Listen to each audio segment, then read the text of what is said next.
ប្អូនស្រីនិងប្រពន្ធចុងរបស់ខ្ញុំទំនាក់ទំនងរបស់ពួកគេល្អណាស់ពេលឃើញឆាវ៉ង់ញូបែបនេះសូមគោរពបងប្រុសឯកឧត្តមខ្ញុំនឹកនាងខ្លាំងណាស់ប៉ុន្តែវាមិនល្អដូចស្ដេចទេទុកនាងចោលបែបនេះទៅព្រះមហាក្សត្រឲ្យនាងអាចបំបត្តិការឈឺចាប់របស់ខ្ញុំបានព្រះមហាក្សត្រនៃស៊ីមីក៏បានមានបន្ទូលថាភរិយាជាទីស្រឡាញ់របស់ខ្ញុំគ្មានអ្វីក្រៅពីចង់ទុកមនុស្សម្នាក់ចោលនៅរាជធានីខ្ញុំមិនព្រមឲ្យប្រពន្ធចុងជាទីស្រឡាញ់របស់ខ្ញុំគោរពតាមខ្ញុំទេវាគំរណាស់សម្រាប់នរណាម្នាក់សុំអ្វីមួយខ្ញុំនឹងទុកជីវិតនាងដាជីហើយអ្វីបានជាអ្នកទាំងអស់គ្នាបានធូរស្រាលហើយចាក់ចេញទៅមុនពេលពិធីសូត្រមន្តចាប់ផ្ដើមអ្នក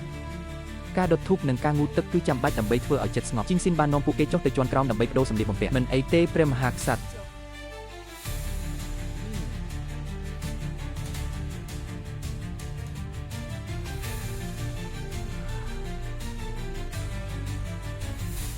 ព្រះនាងយ៉ាសេងដេជីឈប់ព្រះមហាក្សត្រីយានីបានចេញព្រះរាជក្រឹត្យឲ្យបញ្ជាឲ្យចៅឈូគោរពវិញ្ញាណក្ខន្ធម្ចាស់ក្សត្រីអាបានដា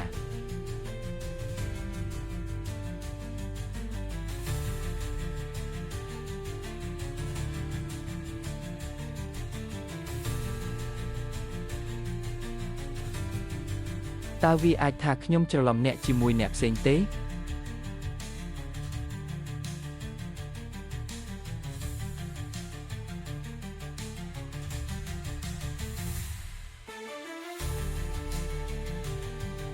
អ្នកសុខសប្បាយទេខ្ញុំសុខសប្បាយទេអរគុណទោះបីជាខ្ញុំមិនផ្លាស់ប្ដូរក៏ដោយខ្ញុំនៅតែសង្ហា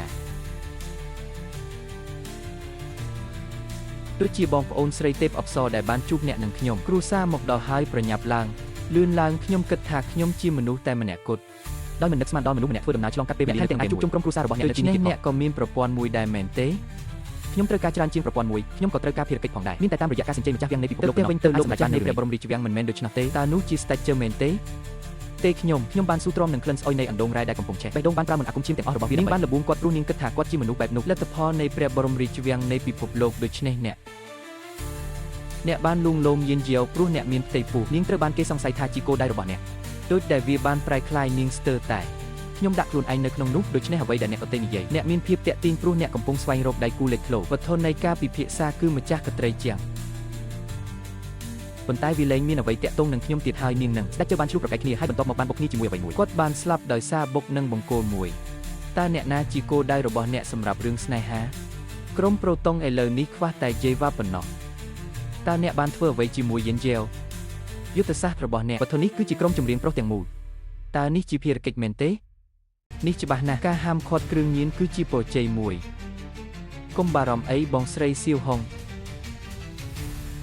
តើអ្នកដឹងអំពីសៀវភៅទេ